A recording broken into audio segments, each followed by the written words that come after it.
Yo, what is up everybody? Welcome back to the channel. Hope y'all are doing well.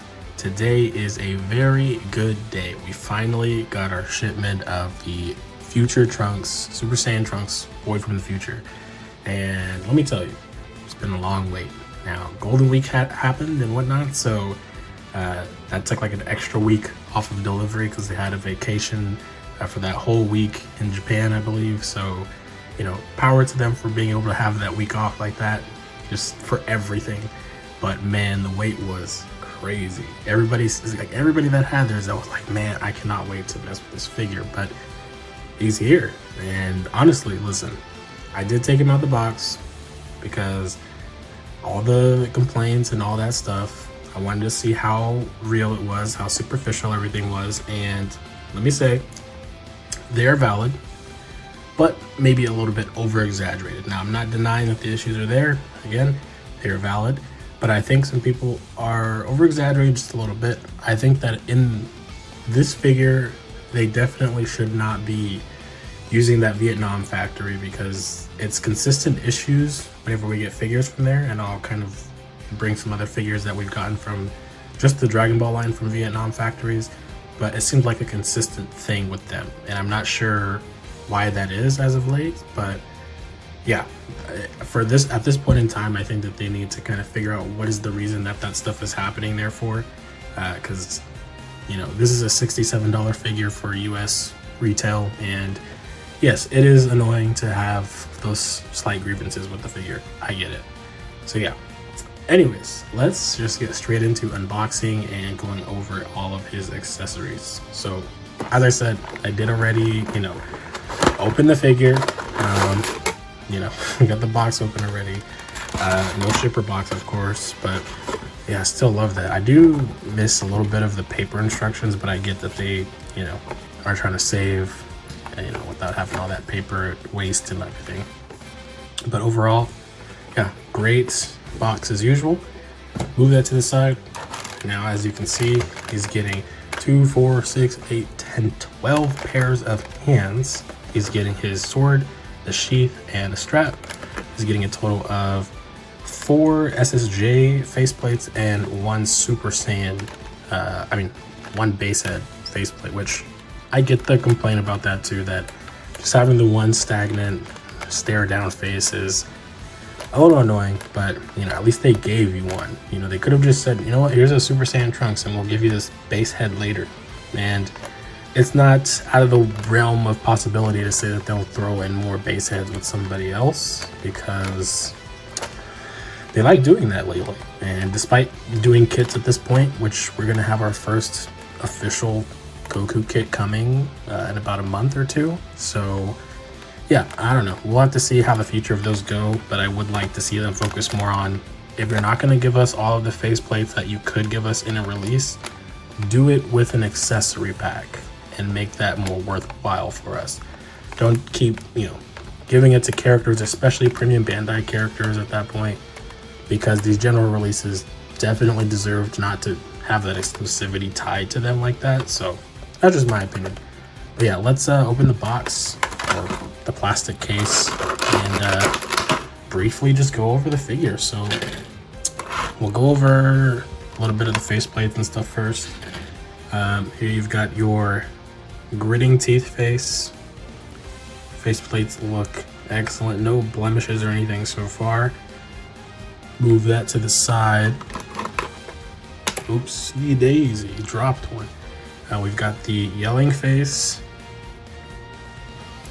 and this is what the back of these look like as well. So hopefully somebody will make more custom faceplates. I'm willing to buy third-party customs at this point for faceplates for sure. I've got our looking to the side face. Cool, cool, cool. And of course, the face that comes with trunks already is just another stare down face. I know he's in a serious mode at this point, but I do wish that he would have came with like at least a happy expression, a smirk, smile or something. But I'm not too pressed about that. I could see that happening in the future with some other character. Here's our base head with the base faceplate. And there we go. not too hard to take off. Of course, they don't really fill in the paint in the back like that. Don't expect them to. And yeah, looks great overall so far. I imagine it's the same. Yep, about exactly the same. So customizers out there, if you're in the market to start making more trunks heads, please make them compatible with some of the existing, you know, stuff we have here. Now, of course, you've seen already we get 2 different bangs, and I am not the most knowledgeable on which one is which because it's escaping my mind right now. This one I believe is just the usual one I think most people have seen, which is from I believe when he's about to cut Frieza, just general Super Saiyan head. Yeah, and I think even in fighters, but correct me if I'm wrong. This one is the one that I don't really see that often, and I can't really remember where it's from, but still, I would like to see them do this more for releases. So Goku, I would love to see them do this for him as well. Maybe even give you a windswept effect to the hair faceplate for some of the Super Saiyan ones. That would be amazing, and I would love to get stuff like that on general release figures. But yeah, let's finish off looking at his other accessories. We already kind of looked at the hands, and I'll kind of just say what those ones were. But here we've got his sword, and we've got the sheath. So, oops. Wow, interesting. I wonder why they made that able to be taken off. That is kind of weird. There's no reason for that needing to come off, because, yeah, what would you need to take that off for? It should just be something that's there, but I guess maybe they have some other thing that they plan to do with that. I don't know. But here you go. So you can take it out, and once you want to put it back in, there is that little extra bump, and if you click it in like that, it stays in, doesn't fall out. But be careful when you put that sword in there, you don't want to break it. It's not too sharp, but also very, very cool. Very good looking sword. Look at that. The detail on the hand straps, the shine, and of course the sword sheath. Very good looking. Now, I'm gonna be my most careful self and not try to break this strap especially. I'm very glad that there's no peg hole you have to attach the back of this to for the figure. Otherwise, yes, I would be in trouble. But all you gotta do here is punch it like that. Okay, and we're back. So I did that almost a little bit backwards, but there you go. So this is on the bottom. There's a smaller kind of peg hole, and this one is a little bit of a larger peg hole. So this bottom piece right here is not gonna fit. So just for reference, kind of look at this. The side of the belt is a faster way to do it. But yeah, overall great. Really love it. And we're gonna put it back in here for now. And then we're gonna get into the figure in a second, but we'll just quickly go over the hands. So he's got a two blast hands, I guess you could say. Kind of a grabbing hand slash another key blast hand. It can be used in different ways, but I'm referring to them as kind of key blast hands in a sense. Okay. Now there are 2 different, I think, sword holding hands. Hold on. Okay. So maybe this is why that sword, actually we can do this now. This potentially is the reason why this back piece pops off. So let's just test that now. Maybe that is why. So you put it in here, I'm assuming, like so. Yeah, that's the reason why. So you can attach this a lot better. Makes sense. Okay. Now let's see if there's a reason why there are 2 different ones though. Now maybe this one is just meant to hold it entirely without having to take that out. And maybe I could read the instructions on it, but that isn't Japanese. I can't read Japanese. Let's see. I mean, it's about the same. So I'm not really sure what the total difference is. If you want to point it out in the comments, definitely be sure to do that. But not too big of a difference I see in terms of holding hands, I guess you could say, other than maybe the look of the hand. But other than that, I mean, that's pretty much it. Put the sword back in so we don't lose that. Keep everything tidy. So now I'm gonna move this and we'll get into the nitty gritty of the figure because that is what everybody wants to know. All right, so first things first, let's talk about Trunks, just overall design. I think he looks great. I think it was a great choice to do soft plastic for this. I did notice that when mine came in, you know, this collar was a little warped, unfortunately. So it is soft plastic. I mean, you can kind of bend it to your will to get it back in shape, but I didn't really like that at first. You can see that there's a gap back there, which is a little unfortunate. I mean, you could probably seal that up yourself, but it is a little of an annoyance to me.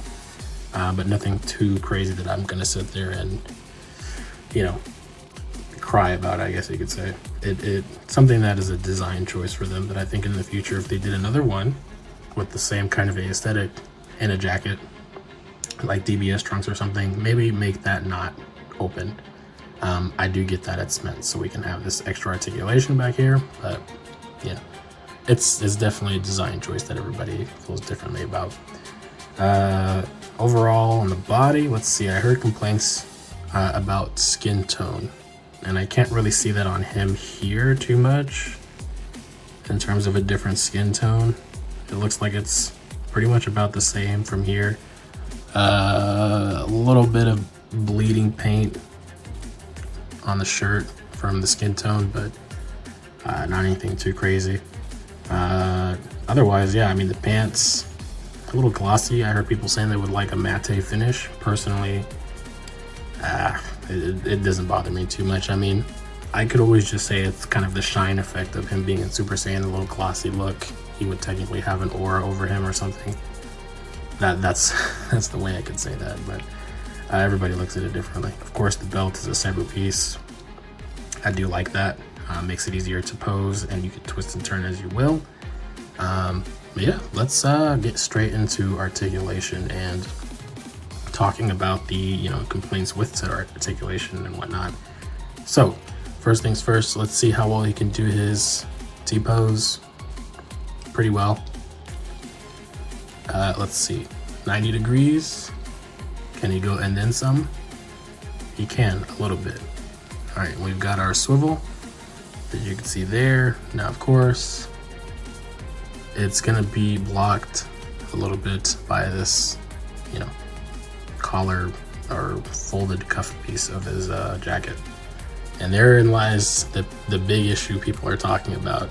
So it can pop off. Now, I was pulling a little bit on him, but it does fall off if you put too much pressure on that part, right?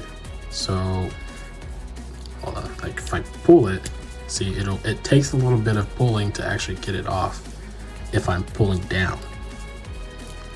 Now, that one, I did have to pull a little bit, but it did come out easier. Some people were saying that the peg sizes were a little bit different. So let's make sure we push both arms down. And camera focus.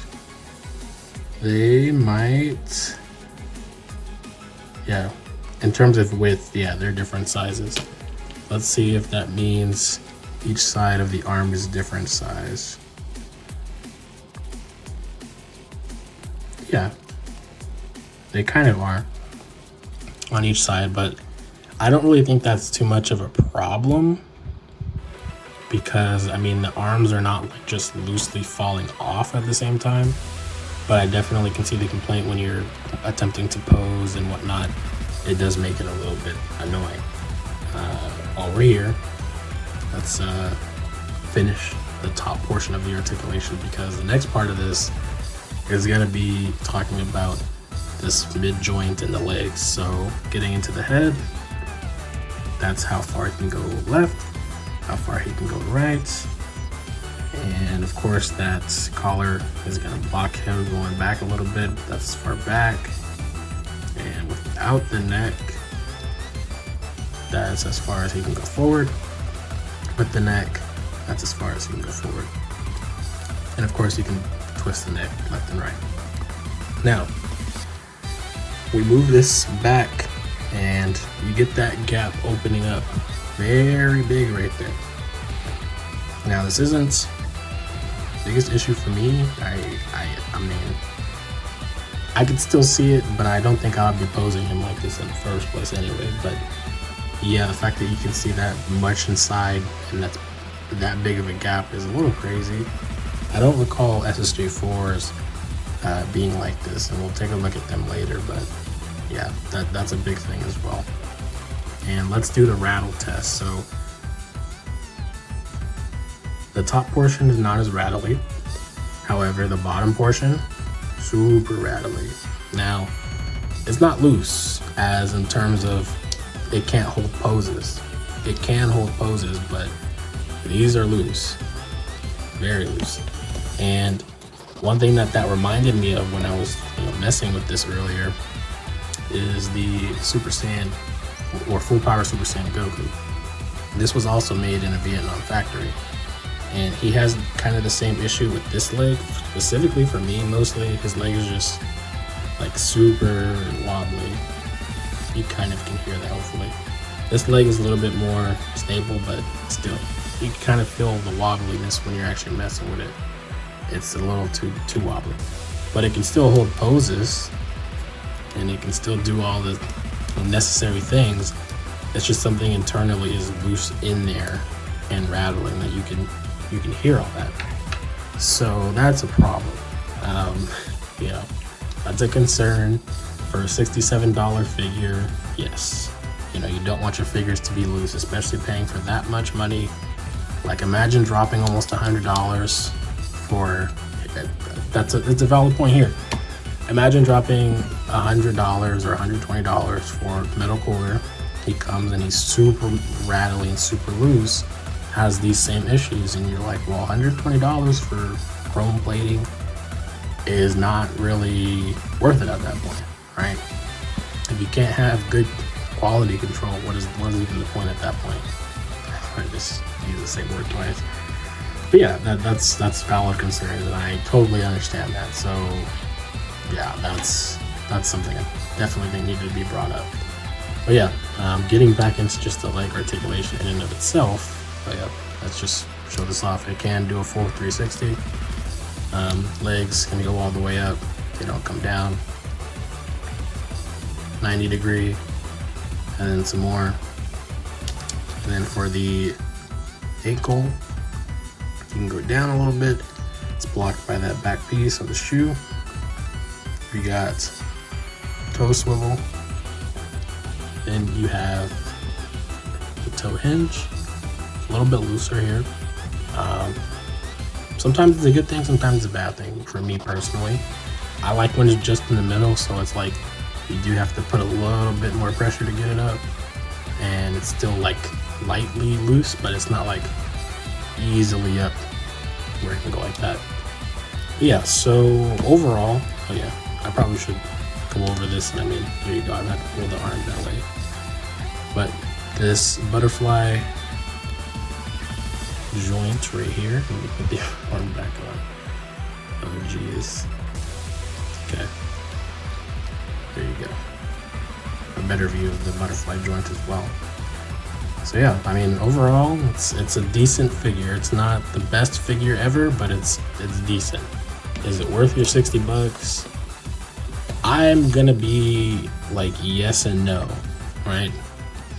It's a great looking figure, don't get me wrong. It's a great looking figure. Is it worth your $67 plus tax and shipping? I can't say for sure that it is. It's just the quality control issues, or just the design, placement and how they produced the figure in the Vietnam factory seems like something is off. We can talk about it with Super Saiyan 4 Goku, and it's gonna be a little bit harder for me to show this on camera. I mean, his ankles though don't hold them that well up.